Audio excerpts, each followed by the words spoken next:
engines are go.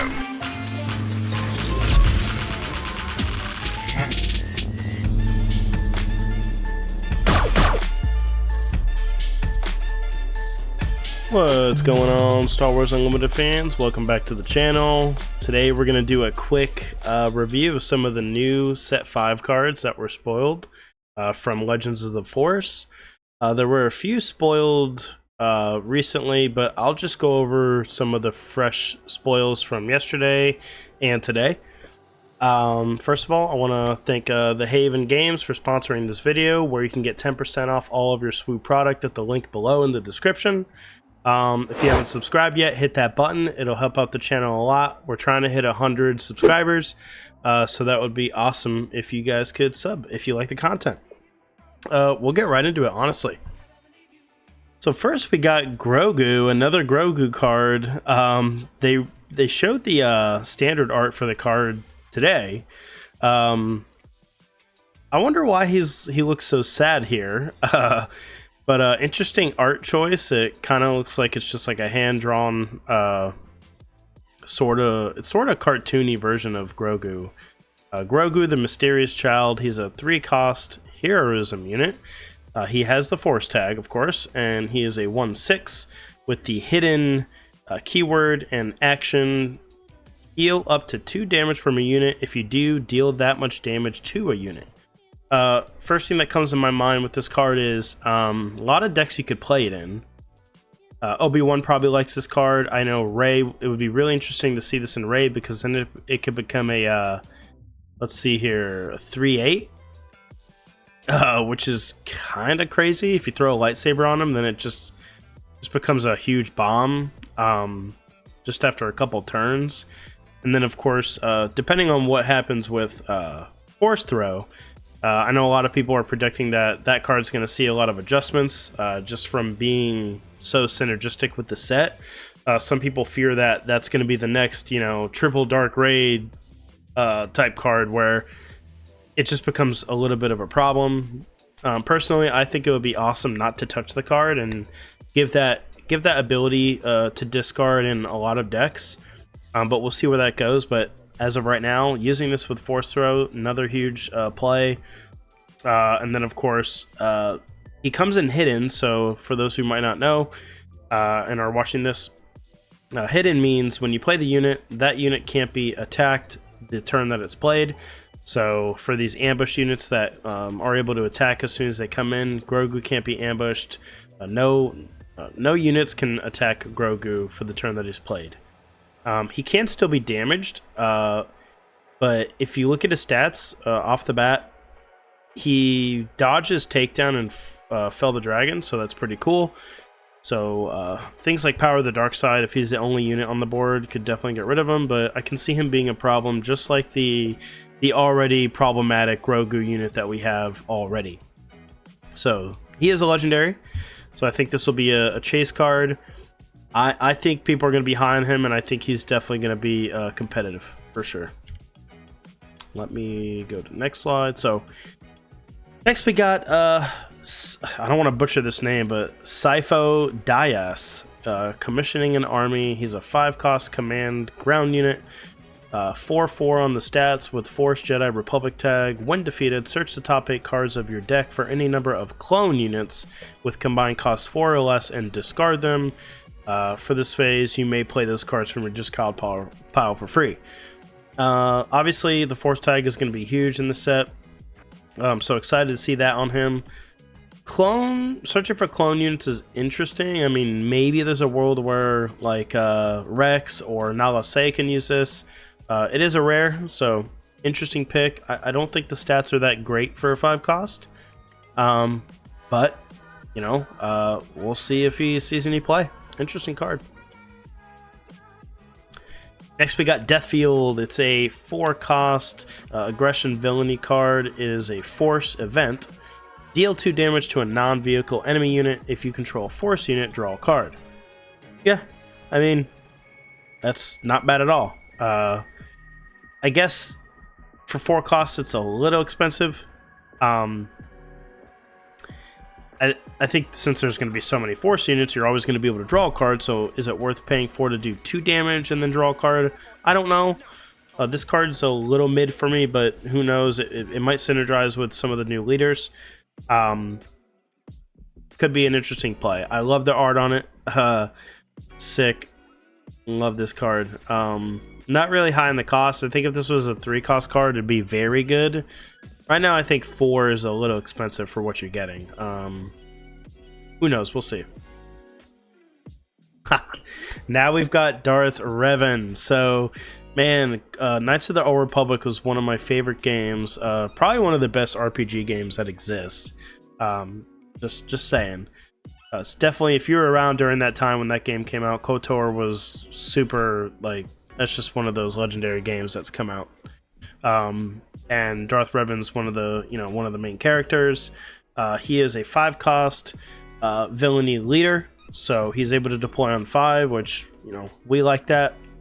Although I'm a little sad that he only has 6 HP, as where someone like Quinlan has 7. And he is also a single aspect, so very unique leader. It's the first single aspect leader I think we've had. So that's going to limit your deck building to just 2 aspects. Somebody's going to find a way to make this work, I'm sure. Restore 1 on him. When a friendly unit attacks and defeats a unit, you may give an experience token to that friendly unit. So he's trying to do value trading while buffing your own units. I think it's interesting. I wonder if his stat line is going to justify some of the spiciness with his ability and the restore. On his front side, though, it's just when a friendly unit attacks and defeats a unit, you may exhaust him to give the XP token. So I wonder if maybe they kind of shorted him on the ability. It's hard to tell right now if this will be extremely good. I mean, we already see the ability to trade, but with already having being able to trade units quite often with ambush units, but without having a second aspect or a third aspect, sorry, I wonder if that's going to limit our deck building options with him. I'm sure it will, but hopefully he still shines. We'll see. Very stoked for this. Next we've got Darth Malik, the 5-cost villainy unit. Another legendary character from the KOTOR series. He is a 5-cost villainy unit with the 4 Sith tag, and he's a 4/7. I think that is great stats for the cost. It's definitely above rate if you ask me, and he's got Overwhelm.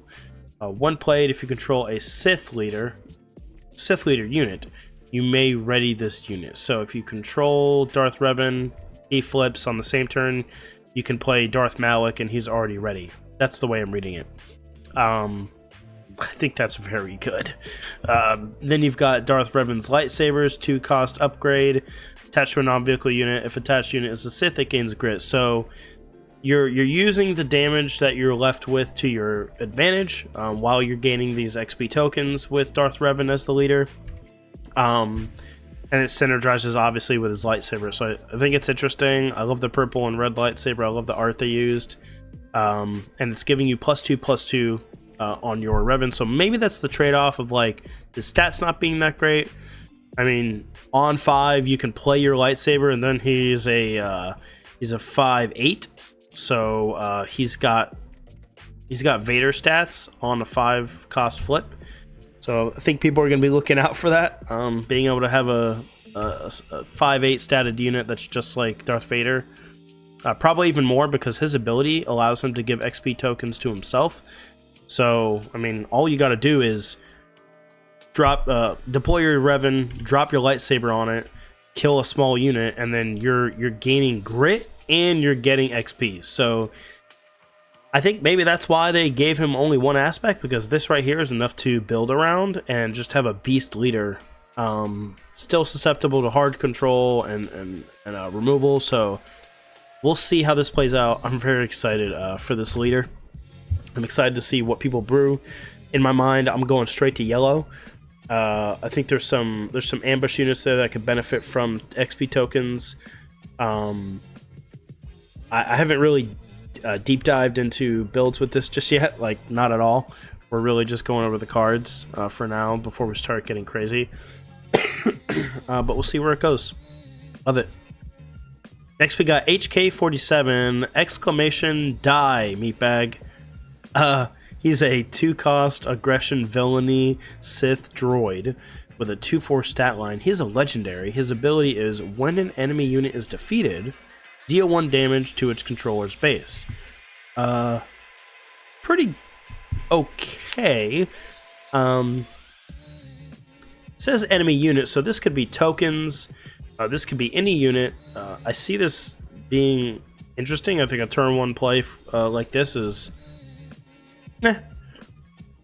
Before it gets killed, I mean, how much damage are you going to do to a base? Like maybe 1 or 2 if you're lucky. So I'm going to put this at... If I had to grade this, I'd probably put this at like a C tier legendary card. I don't think it's that good. Maybe we get a benefit from the Sith tag. Maybe we get more cards that synergize with Sith, so that way having Sith synergy there might make him a better card. But right now, just at front face value, it's okay. I like the 4 booty on an opening play though. That's interesting on the ground. Still susceptible to Tarkin Town, so like I said, this is an okay legendary. I thought he could have been a rare. Next, which most of us have already kind of seen, so Darth Tyrannus, Count Dooku. So his 4-cost villainy unit card is he's a Force Separatist Sith's 4/3 shielded. While the Force is with you, this unit gains ambush. So pretty interesting. And somebody in the comments can help me out here. I don't know. Do you have to use your Force token to have the Force with you, or just having the Force token allows you to have the Force? Like, I think that's what's going to make this either really good or just okay. We'll see. I think just with his tags enough is enough to want to play him. He's got, I mean, 4/3 shielded for 4 is really good. I think he comes out as a 5/3 shielded in Gar Saxon, so that's pretty interesting. He's also a single aspect, so it goes along with Darth Revan's color aspect issue. Maybe we see this in the Revan deck, who knows. I definitely like it, and it is a special card, so this is going to be in the Spotlight deck for, I believe, probably Darth Maul. And lastly, we'll just go through some of the commons and uncommons. So we got a 2-cost command villainy Sith Legionnaire. He's a Sith Trooper, 2/2 for 2. While you control another villainy unit, this unit gets +2. So you could turn 1 play a Crumb, turn 2 play this, and you've got a 4/2 on the board. Not too bad. I could see this being a problem later in the game, maybe, like when you already have a board established and the last thing they want to deal with is a 4/2 unit. But I think that's actually a pretty good card. Then we've got 3-cost Takata. It's a aggression ground unit. He is a 4/2 creature with hidden, so you play this, you can't ambush into it, you can't swing into it. You're guaranteeing almost 4 damage when you swing the next turn. I think that's pretty cool. Solid common ground unit. I can see this being insane in limited or draft or pre-release, so definitely a great limited card, but probably, you know, I don't like the tag on it. I mean, it's just a creature. Who knows, like, what kind of benefits we'll see with creature tag. But solid stats for the cost, and not being able to ambush or swing into it is very good. Then we've got Forged Starfighter, a 1-cost villainy card in space. So it's a Sith vehicle fighter. I like the fighter tag. He's a 1/1 with hidden and raid 1. So essentially, when attacking, a 2/1, and he's hidden, so you can't attack into it when it's played. But it can be pinged by things like Quinlan. Well, Quinlan doesn't really play 1-cost units, but can be pinged and killed, of course. So I think it's okay. Not bad. Then we have a Jedi Sentinel. So 4-cost, cunning, heroism card, Force Jedi tag, a 5/4 for 4. I think is pretty good stats. While the Force is with you, it gains Sentinel. Like I said, let me know in the comments.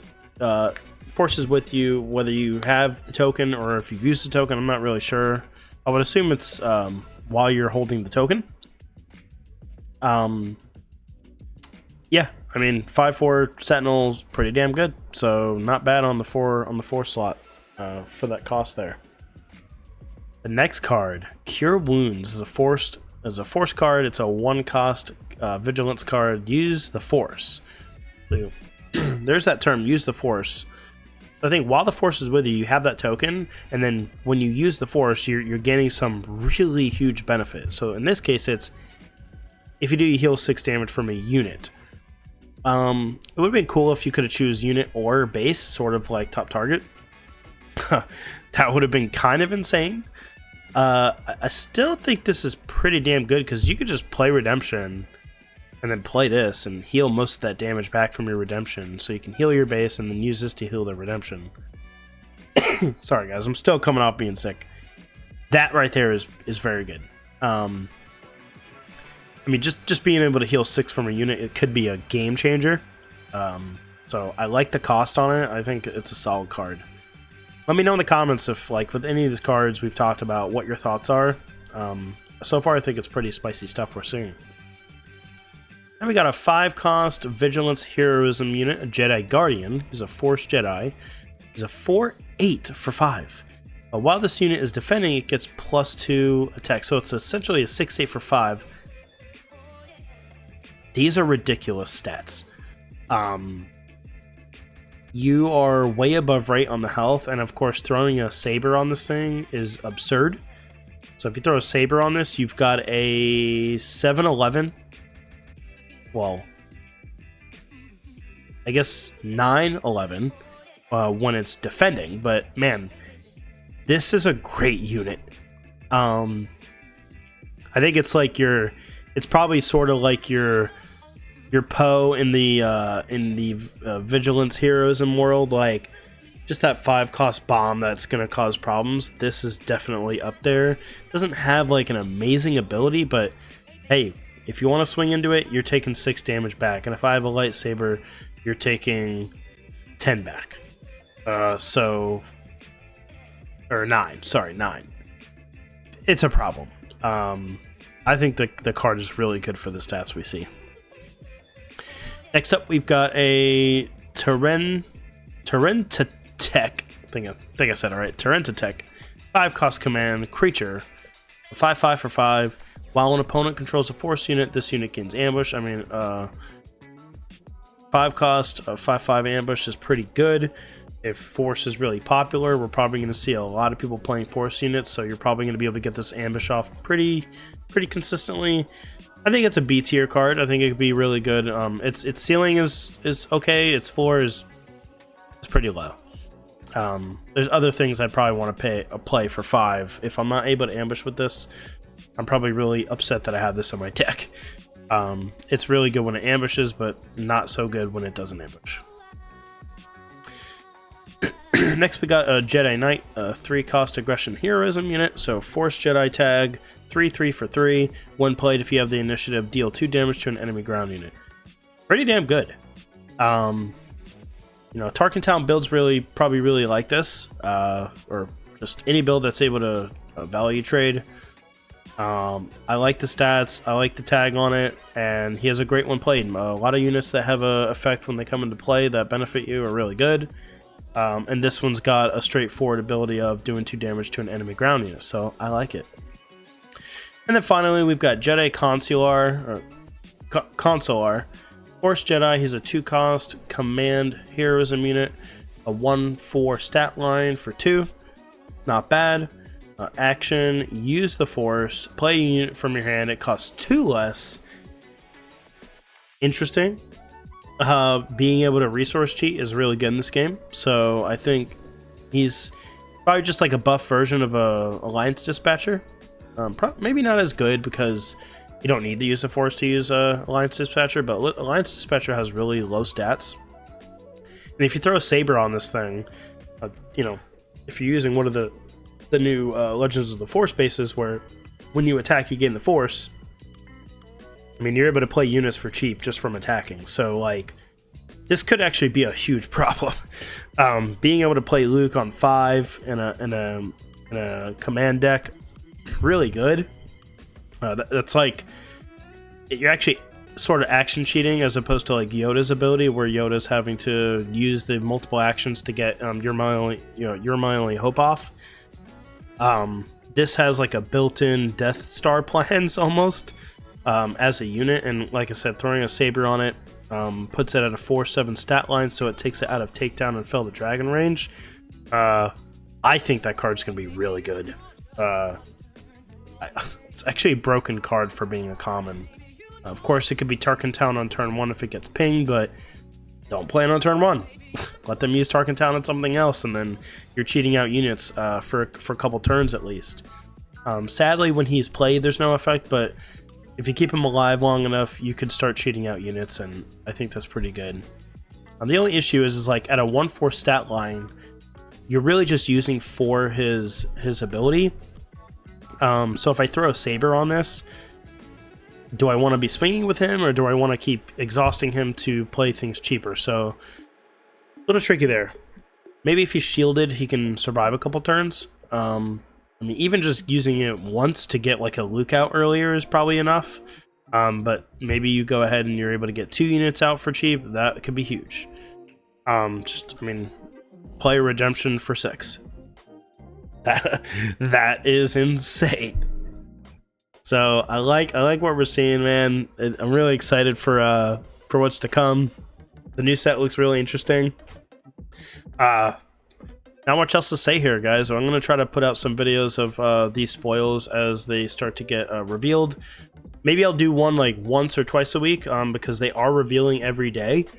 So I think what I'll do is towards the end of the week, I'll do a bulk review of sort of what we just did, but a little longer with all the spoils for the week.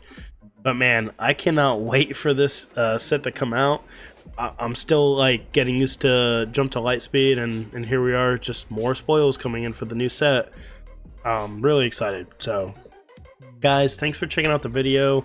Coming up next, 2 to base, we've got our PQ in Orlando here this Saturday at the Collective in Orlando. We are all getting prepared, getting our decks ready. Some of us still, same week, don't know what we're going to play, but I'm sure we'll figure it out.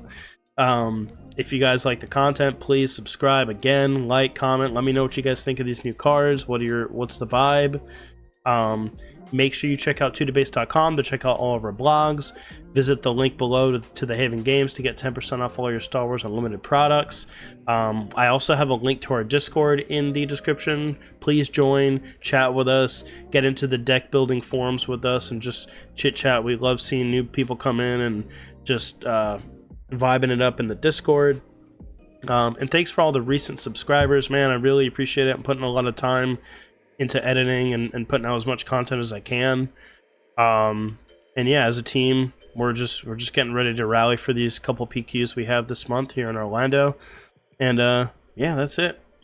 Stoked to put out the next video. I'm not sure when that'll be, but I will catch you guys on the next one. Thanks for tuning in.